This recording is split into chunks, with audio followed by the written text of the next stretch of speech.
Maka dengan mengucap Bismillahirrahmanirrahim, saya resmikan renovasi Masjid Istiqlal hari ini.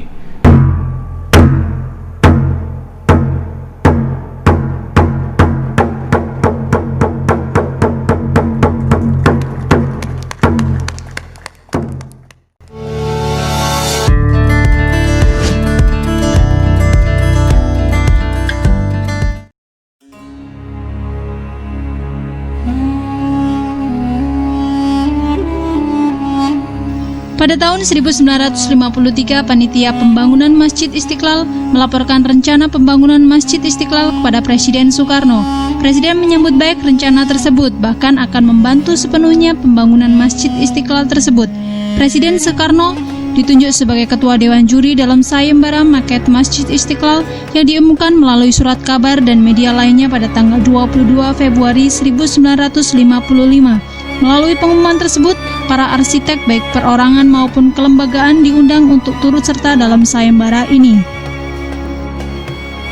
Pada tanggal 5 Juli 1955, Bung Karno sebagai Ketua Dewan Juri mengumumkan nama Fredrik Silaban sebagai pemenang sayembara arsitek masjid itu dengan karya berjudul Ketuhanan, sekaligus menganugerahkan sebuah medali emas 75 gram dan uang Rp25.000. Bung Karno menjuluki Fredrik Silaban sebagai By the Grace of God karena memenangi sayembara itu. Pada 1961, penanaman tiang pancang baru dilakukan. 17 tahun kemudian, Masjid Istiqlal selesai dibangun dan diresmikan penggunaannya oleh Presiden Soeharto pada tanggal 22 Februari 1978, ditandai dengan prasasti yang dipasang di area tangga pintu AS Salam. Biaya pembangunan diperoleh dari APBN sebesar 7 miliar rupiah dan 12 juta dolar Amerika Serikat. Lahir di Bonandolok, Sumatera Utara, 16 Desember 1912, Fredrik Silaban hanya bersekolah di Hisnarumonda Tapanuli, Sumatera Utara, dan Koningin Wilhelmina School di sebuah sekolah teknik di Jakarta.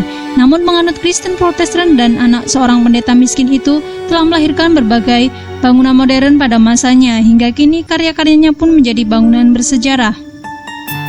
6 tahun setelah Masjid Istiqlal selesai dibangun, Fredrik Silaban mengatakan arsitektur Istiqlal itu asli, tidak meniru dari mana-mana, tetapi juga tidak tahu dari mana datangnya. Patokan saya dalam merancang hanyalah kaidah-kaidah arsitektur yang sesuai dengan iklim Indonesia dan berdasarkan apa yang dikehendaki orang Islam terhadap sebuah masjid. 6 tahun setelah Masjid Istiqlal selesai dibangun, Fredrik Silaban mengatakan arsitektur Istiqlal itu asli, tidak meniru dari mana-mana, tetapi juga tidak tahu dari mana datangnya. Patokan saya dalam merancang hanyalah kaidah-kaidah arsitektur yang sesuai dengan iklim Indonesia dan berdasarkan apa yang dikehendaki orang Islam terhadap sebuah masjid. Kesederhanaan ide Silaban rupanya berbuah kemegahan. Jadilah masjid yang berdampingan dengan gereja katedral itu tampak seperti saat ini. Masjid Istiqlal berdiri di atas lahan seluas 9,5 hektar, diapit 2 kanal kali Ciliwung, kubahnya bergaris tengah 45 meter, dan ditopang 12 pilar raksasa serta 5.138 tiang pancang.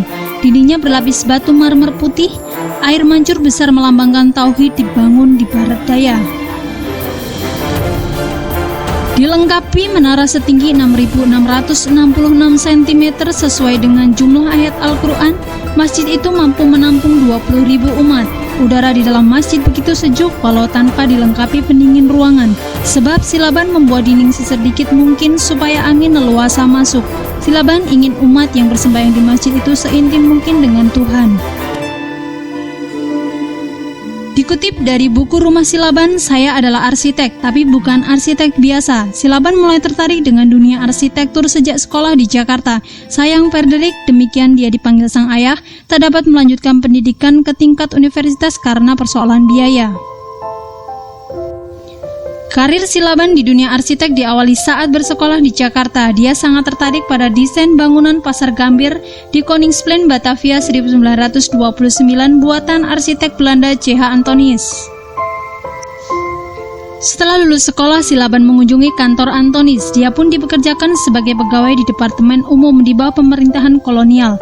Karirnya terus meningkat hingga akhirnya ia menjabat sebagai Direktur Pekerjaan Umum tahun 1947 hingga 1965. Jabatannya itu membawa Silaban ke penjuru dunia. Tahun 1949 hingga 1950, Silaban ke Belanda mengikuti kuliah tahun terakhir di Akademi Fort Boeckhoen atau Akademi Seni dan Bangunan.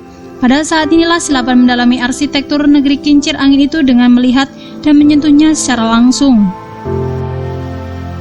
Tidak hanya Belanda, setidaknya 30 kota besar di penjuru dunia telah dikunjungi Silaban. Tujuannya satu, mempelajari arsitektur di negara-negara tersebut. Perjalanannya ke penjuru dunia, terutama setelah kunjungannya ke India, menyeratkan satu hal bahwa jiwa sebuah bangsalah yang mendefinisikan arsitektur bangsa tersebut. Perjalanan Silaban itu memengaruhi keinginannya dalam manifestasi identitas asli Indonesia, negara yang bebas dan progresif, melalui karya-karyanya di tanah air.